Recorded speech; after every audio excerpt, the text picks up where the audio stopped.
Hey everybody, how's it going? Got my cutting gear on. That means we're gonna go and run this 371. Same bar and chain as last time, 28-inch Husqvarna X Tough Light with a hand filed, what is this, C83 chain. I did give it a little scuff again. The chain shouldn't be as grabby this time, hopefully, because I've filed the chain back a little bit. Same saw as last time. I put a 60 thou pop-up in it and tightened the squish. I don't really notice any difference in starting or idling. Saw's got a little more crack now.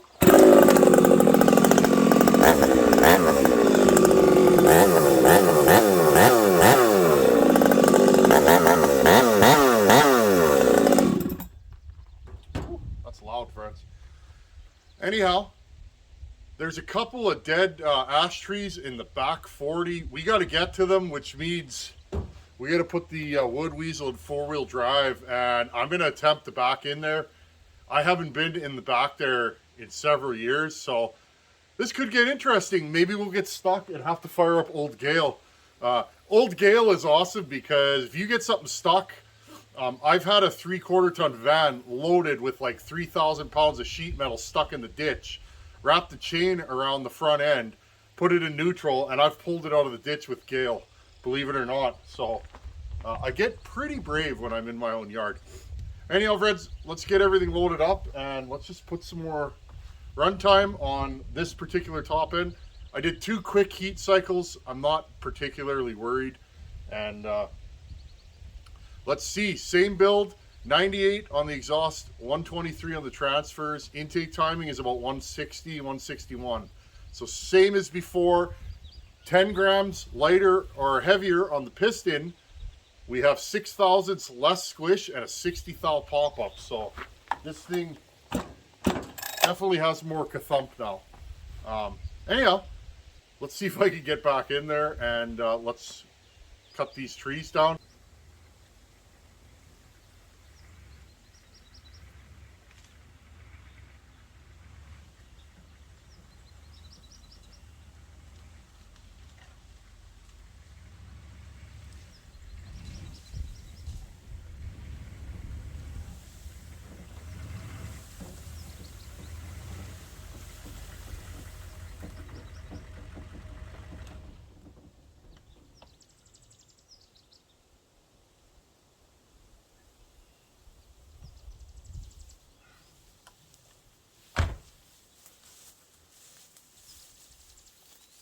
Okay, we got a couple of small little spindly trees here.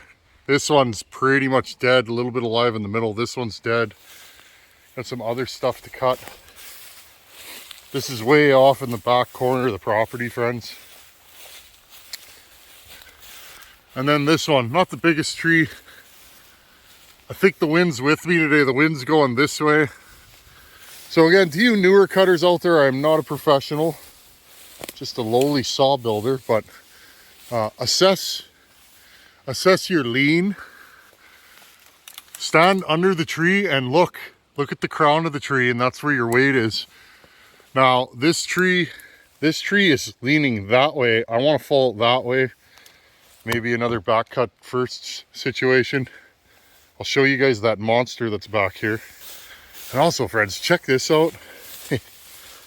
See, I'm one of those kids that would run around in the bush. Buying this property is good for me. Look at this thing. It's a water tank.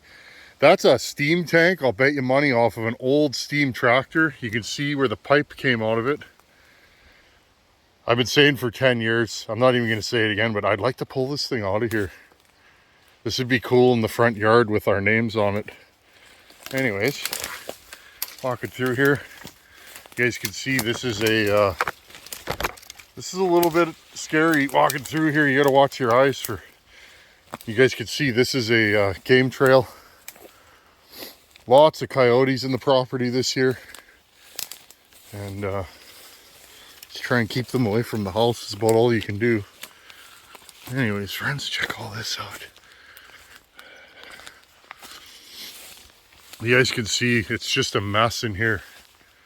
It's an overgrown mess. I've been selectively cutting. This guy here, this thing here, it's about, I don't know, a little over 2 feet, maybe 28 inches. This thing here is starting to lean real hard. You guys can see it's starting to break at the base here. And the roots are swelling up here. Problem is, to take this one, I'd have to take this one, that one. That one's already dead by the looks of it. Oh yeah, that one's dead. So, but that's the thing. I don't think this will brush over the top. I know what I'll do. I'll wait till Buckin comes back. When in doubt, bring the professionals out. That's what I says. He'll drop that thing in perfect order. Anyways, this is all hardwood in this back corner. Everything in here, you guys could see stuff's growing sideways and it's pretty gnarly in here. Anyhow, let's get that 371 going. Put her in some hardwood, at least get that tree on the ground. And nice thing is, back in here, lots of animals sleep back in here, so the grass is cut down. Grass is pretty high. You gotta be really careful when you're walking around in here because it's really easy to trip. Anyhow, I'm gonna get this thing fired up, put my hard hat on, and we'll start dropping trees as we go.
Okay, now friends, notice this thing's cut up completely.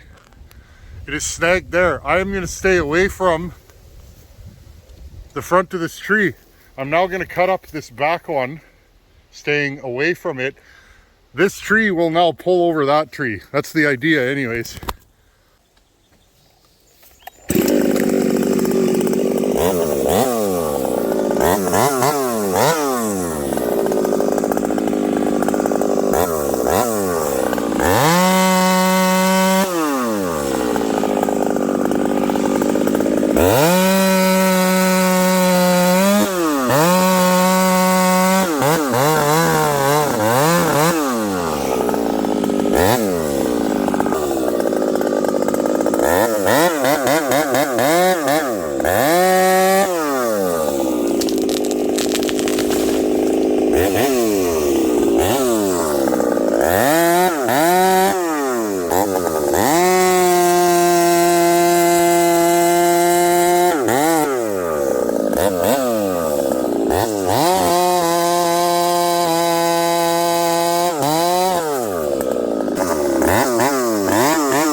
Hey everyone, just building this video for you here.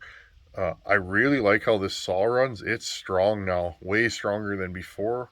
I've done builds like this before, but not with a 372, so I'm finding this interesting. Couple of things.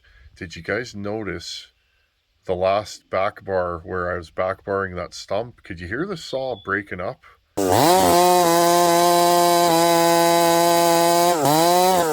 little bit. I could feel something and hear something. I don't know what's going on. I've noticed it a couple times with both builds on this saw. Something's going on with the ignition. It sounds like the coil's kind of breaking up when the saw gets hot.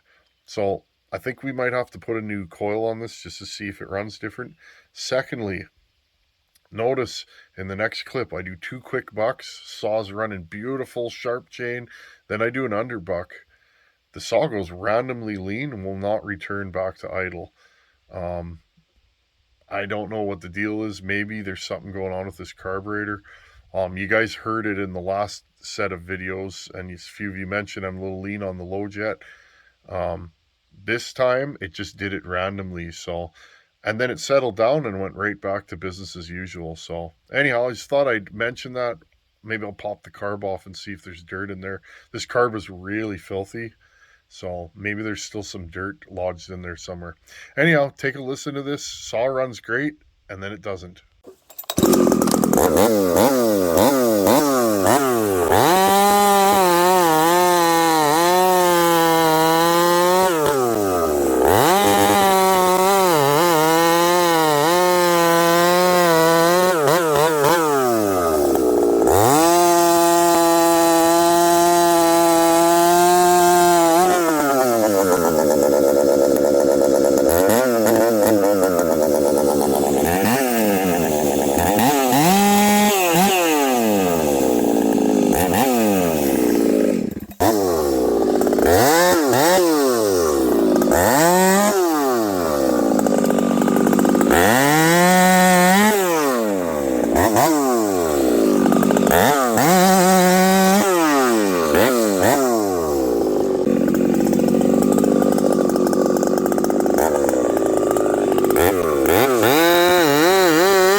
Okay, friends, it is hot. It's like 35 Celsius, 100 Fahrenheit, somewhere around there. 70% humidity. Sun's just beating down on me. This saw got sweltering hot today. It restarts beautifully. That's how I know the intake timing is long on this saw, but it doesn't have a huge intake port, which helps with velocity. When a saw's hot, you need to get that fuel in there quickly to get it to restart. This saw ran perfectly, and then all of a sudden it started running funny today. It was breaking up when I was noodling there. It did that with the last build. I'm kind of inclined to put a different coil in this saw and see what that gets me. I don't know, maybe this coil's breaking up when it gets hot. I did notice that on the last top end, so. Anyhow, friends, we'll just keep playing with this. This saw is way stronger now. That compression bump definitely helped. Seems to spool up a little faster, and it's just got better compression now, and it's got more power, way more. I can lean on it in this hardwood, and it's actually giddy up. It actually pulls. So this is a good build, friends. We'll have a look at this on the bench again. I'll give you the numbers again, and maybe even take the top end off, and we can have a look. Anyhow, I'm going to go in where it's cool out, or cool in, and get my gear off and have a shower. Thanks for hanging out, and I hope you guys are enjoying this content. We got more top ends planned for this thing. This build, I'm going to give 2 thumbs up right now, other than the squish, but we knew that going into it. Anyhow, thanks for watching. Today's question of the day is from Justin Slade. That's right, Justin. I read your whole email. Justin mentioned, sorry for typing a novel. You know what? Sometimes it's better to have a longer email if you got to add more information. It helps me give you a better answer. Whether the email's this long or super long, when I open an email, I read the whole thing. If you've taken the time to type it, I'm going to take the time to read it. Anyhow, Justin, like many folks, he's looking for more power. Justin has a 271 steel. I had one of those once. Wasn't quite a 260 in power, but I had one of those for a bit. Justin has a 391 steel, and he mentioned he is not impressed with that saw power-wise. He was hoping that it would pull a 25-inch bar with authority. He's cutting ash by the sounds of it, and I cut me some ash today, so I'm pretty familiar with cutting ash. Justin wants more power. Well, Justin, if you do want to port that saw, I have no experience doing one of those. I do know that is a clamshell, meaning the bottom bolts to the top and it has the bearings and seals kind of sandwiched in between two pieces. Those are not the best saws for porting. You can port them, other guys have. A little will go a long way on that saw. A muffler mod, you could widen the exhaust a little bit. Don't get too wide or you're going to hang a ring. Add some intake timing and flow those transfers, and I think you will get more power. But honestly, if that's a newer saw and it's in good shape, I'm sure you could get a good buck for it if you sold it. I would honestly ditch that saw or save up your money and buy a 70cc Pro saw. Um, I think you'd be happier, whether it be an MS 440, 044, a 441 even, 460, 461, any of those steels, or if you're into Huskies, a 372, 365 special would probably be what I recommend to you. That's a great firewood saw, good grunt, and just makes nice power. But anyways, Justin, you can port that. I wouldn't raise the exhaust roof because you'll make that thing scream.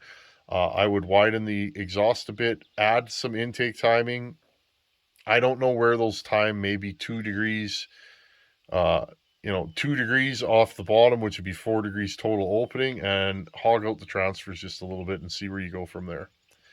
Anyhow, thanks for watching. Take her easy. Later.